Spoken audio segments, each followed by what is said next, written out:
নমস্কার বন্ধুরা, রেসিপি সকলকে স্বাগত।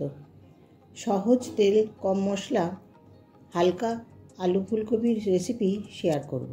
কড়াইতে দিলাম সাদা তেল। তেল গরম হলে ডুমো করে কাটা আলু দেব। লবণ হলুদ দিয়ে আলু বেশ লাল করে ভেজে তুলে নেব। এবার আগে থেকে সেদ্ধ করে রাখা ফুলকপি লাল করে ভেজে তুলে নেব। কড়াইতে দিয়ে দেবো আর একটু তেল।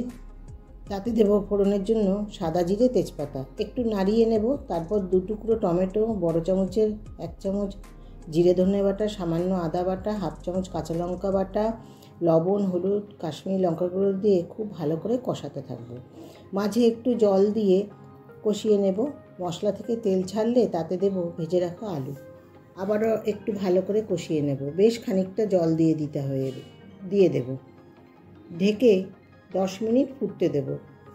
আমার তো ফুলকপিটা আগে সেদ্ধ করাই আছে, তাই আলুটা সেদ্ধ করার জন্য 10 মিনিট ফুটতে দেব।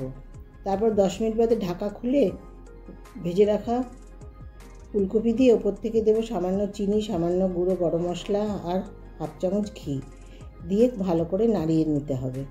তারপর ঢাকা দিয়ে আবারও 5 মিনিট ফুটিয়ে গ্যাস বন্ধ করে নামিয়ে নিতে হবে। এই গরমে এই ধরনের ফুলকপির ঝোল খেতে ভালো লাগবে।